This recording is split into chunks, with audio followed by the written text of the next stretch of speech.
বাংলাদেশ সরকারের তো সকলকে সরকারি চাকরি দেওয়ার সক্ষমতা নাই। আচ্ছা, এটা আপনি যেটা বলছেন আমি আপনার কথার সাথে একমত, কিন্তু এই প্রেক্ষিতে আমি জাস্ট একটা জিনিস বলবো যে সমস্যাটা তাহলে তৈরি হচ্ছে কোথায়? সমস্যাটা তৈরি হচ্ছে আমাদের শিক্ষা প্রতিষ্ঠানগুলোয়। আমাদের শিক্ষা প্রতিষ্ঠানগুলো আমাদেরকে শিক্ষিত করতেছে, অর্থাৎ সার্টিফিকেট দিচ্ছে, কিন্তু কর্মক্ষম করতে পারতেছে না।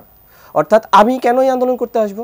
কারণ 30 ইয়ার এটা হচ্ছে গোল্ডেন পিরিয়ড অফ টাইম, অর্থাৎ এই সময় আমি জীবনকে গড়বো। আমি জীবনকে না গড়ে এই আন্দোলনে আসছি, অর্থাৎ এই আন্দোলনে আসা মানে জীবন নষ্ট হওয়ার একটা আন্দোলন। আমি আমার জীবন নষ্ট হওয়ার আন্দোলনে কেন আসলাম? এই দায়ভারটা কার? এই দায়ভারটা হচ্ছে আমার শিক্ষা ব্যবস্থা। তাহলে এই শিক্ষা ব্যবস্থা কি করছে? এই শিক্ষা ব্যবস্থা আমাকে কর্মদক্ষ করে তুলতে পারে নাই। যে প্রশ্ন আপনি স্যারকে করছেন সেই প্রশ্নের উত্তরটা আমি ঠিক এই জায়গা থেকেই দিব। যেহেতু আমরা কর্মদক্ষ হয়ে উঠতে পারি নাই, সেই কারণে আমরা বুঝতে পারি না যে আমরা কি করব। আমরা কি শিখেছি? আমরা শুধু শিখেছি যে আমি একটু পড়তে পারি, একটু পড়ালেখা করে আমি কিছু করতে পারি। তখন আমি ভাবি যে আমি তো পড়তে পারি, আমি তাহলে পড়ালেখা করে আমি একটা তাহলে চাকরি পাইতে পারি। তখন আমি ভাবি যদি আমার বয়সটা বৃদ্ধি পায় তাহলে আমি একটা চাকরি পাবো, বা আমি একটা স্বপ্ন দেখি যে আমি একটা চাকরি পাবো।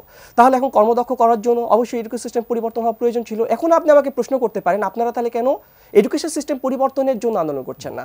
বিষয় হচ্ছে যে সেই কাজটা তো আমার না, কারণ আমি অলরেডি একটা সিস্টেমের ভিতরে যাই, আমি একটা ট্র্যাপের ভিতরে পড়ে গেছি। এটা মনে করেন একটা ফাঁদ, এই ফাঁদের ভিতরে আমি পড়ে গেছি। এবং আমি শুধু একা না, আমাদের গোটা জেনারেশনটা এই ফাঁদের ভিতরে পড়ে গেছে বলে এই জেনারেশনটা চাকরিতে প্রবেশের বয়সীমা 35 যাচ্ছে। তাহলে এই জেনারেশনটাকে ফাঁদ থেকে মুক্ত করতে হলে পারাতে অ্যাটলিস্ট এই মুহূর্তে তো বয়স বৃদ্ধি করা প্রয়োজন। আপনি তো একটা জেনারেশনকে ডিনাই করতে পারেন না, কারণ এই জেনারেশনটাই তো ভবিষ্যতে দেশ গড়বে। অর্থাৎ স্যাররা যেমন নেক্সট জেনারেশন, স্যারদের সার্ভিসটা কিন্তু গুরুত্বপূর্ণ। কারণ কি, স্যাররা আমাদের জেনারেশনের সময় একটা কাজ করছে বলে এখন স্যাররা যে জেনারেশন আছে সেই জেনারেশন থেকে আমাদের দেশকে আরও সার্ভিস দিতে পারছে। তাহলে আমি যদি এই সময় সার্ভিসটা দেওয়ার মতো যোগ্যতা অর্জন না করতে পারি, তাহলে পরবর্তীতে যাই আমি 35 আপনি করলেন না, করেন না, আমি তো হতাশ। আমি এইভাবে হতাশ হয়ে হয়ে আমি যে স্যারদের বয়সে যখন যাবো আমি তখনও হতাশ জেনারেশনই থাকবো। তার মানে আপনারা শিক্ষা ব্যবস্থাতে ত্রুটি করে এমন একটা জায়গা তৈরি করছেন যে জায়গার কারণে কর্মদক্ষ হচ্ছে না। আর এই কারণে কি হচ্ছে, প্রতি বছর গ্র্যাজুয়েট বাড়তেছে, ক্যান্ডিডেট বাড়তেছে, কিন্তু ভ্যাকেন্সি বাড়তেছে না। মাঠের অলরাউন্ডার আমি, আর ঘরের allrounder Tilex. Tilex toilet cleaner, clean মানেই টাইলক্স। তো এই সমস্যার সমাধান করার জন্য সর্বপ্রথম আপনাকে মানুষের কর্মদক্ষ করার জন্য ব্যবস্থা গ্রহণ করতে হবে। কিন্তু ওই যে বললাম যে জেনারেশন এখন ট্র্যাপে আছে, এই ট্র্যাপ থেকে এদেরকে মুক্ত করার জন্য হলো বয়স বৃদ্ধি করতে হবে। এবং আমি স্পষ্ট করে বলতে পারি বয়স বৃদ্ধির মাধ্যমে, অর্থাৎ চাকরিতে প্রবেশের বয়স 35 করা এবং চাকরির পরীক্ষার সামান্য একটু পরিবর্তন করলে পারা বর্তমান যে জেনারেশন ট্র্যাপে আছে না, এই ট্র্যাপটাকে বের করতে পারবেন। এর জন্য আপনাকে চাকরির নিয়োগ পরীক্ষা একটু পরিবর্তন করতে হবে। আমি উদাহরণ হিসেবে কি বলতে পারি? প্লিজ। আচ্ছা, আমি উদাহরণ হিসেবে বলি, বিশেষ পরীক্ষা আপনারা জানেন 900 মার্কের একটা পরীক্ষা হয়। 900 মার্কের পরীক্ষার ভেতরে 50 মার্কের একটা আইসিটি কোর্স আছে, যে আইসিটি কোর্স শিখে কোনো লাভ হয় না। ঠিক একইভাবে এখানে 50 মার্কের বিজ্ঞান আছে, সেটা শিখেও আমার মনে হয় না যে এটা সার্ভিসে কোনো কাজে দেয়। তো আমার কথা হইতেছে যে আপনারা জানেন বাংলাদেশের প্রত্যেকটা গ্র্যাজুয়েটের স্বপ্নই হচ্ছে আমরা সরকারি চাকরি করব। তো একটা প্রবাদ আছে যে কাটা দিয়ে কাটা তোলা। তাহলে সে যেহেতু এই জায়গাতেই আসতে চায়, সে জানে যে আমি এটাই স্টাডি করব, তাহলে আপনি কেন চাকরির পদ্ধতিতে একটু পরিবর্তন আসছেন না? যে এই 900 মার্কের সিস্টেমে, যে বললাম না 100 মার্কে বাদ দিয়ে এখানটাতে আমি এমন একটা কোর্স যুক্ত করবো যে কোর্সটা পড়লে এই ছেলেটা বিশেষ পরীক্ষা দিতে এসে দেখা হলো যে 25 বছরে শুরু করলো, 30 বছরে এসে তার মনে হলো আমি এতটা যোগ্য হয়েছি, দরকারই নাই। আচ্ছা, তাহলে আপনি কি চাকরির পরীক্ষার পদ্ধতি একটু চেঞ্জ করেন। এই চেঞ্জের মাধ্যমে আমরা যে জেনারেশনটা ট্র্যাপে পড়ে গেছি, এদেরকে ট্র্যাপ থেকে মুক্ত করেন। সাদা চমৎকার কথা বলেছেন আপনি। কথার সূত্র ধরে জানতে চাই, আপনি বললেন যে বাংলাদেশের প্রতিটা গ্র্যাজুয়েটের একটা স্বপ্ন হচ্ছে সরকারি চাকরি করা। কেন এই স্বপ্নটা? কেন আপনি তো উদ্যোক্তা হতে পারেন, কেন সরকারি চাকরি করতে হবে? আসলে এনভায়রনমেন্টটা আপনার কি সেটা বুঝতে হবে। যেমন আপনি যদি ইউরোপে যান, তার আপনারা উদ্যোক্তা হওয়ার স্বপ্ন দেখে কেন? কারণ তাদের দেশের এনভায়রনমেন্টটা ঠিক ওরকম, আবার ওইটা ফ্রেন্ডলি। আপনার দেশে আপনি কিভাবে উদ্যোক্তা হবেন?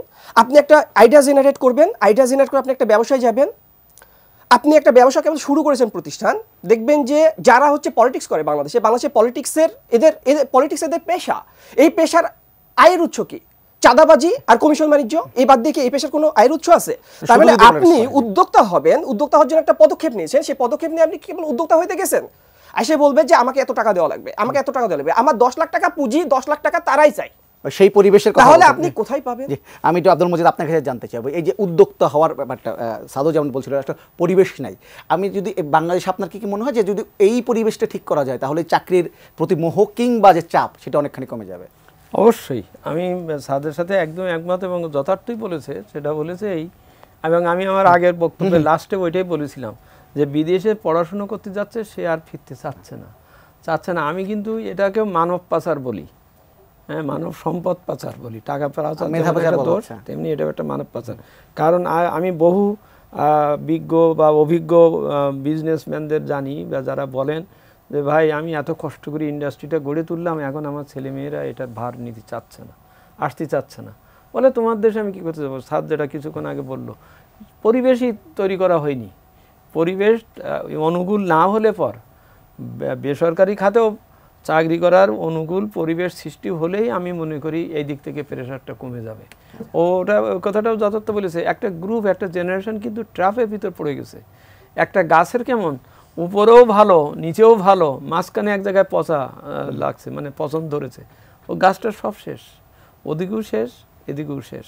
তো সেই জন্যেই we have to give a very earnest look at this, এই ট্রাফের ব্যাপারটা ওদেরকে উদ্ধার করার জন্য। সেই জন্যেই এই যে 35 বছরের আন্দোলন বাজে, এটাকে আমি এটা চিরন্তন চিরজীবী একটা পদ্ধতির দিকে আমি যেতে চাচ্ছি না, বলছি না।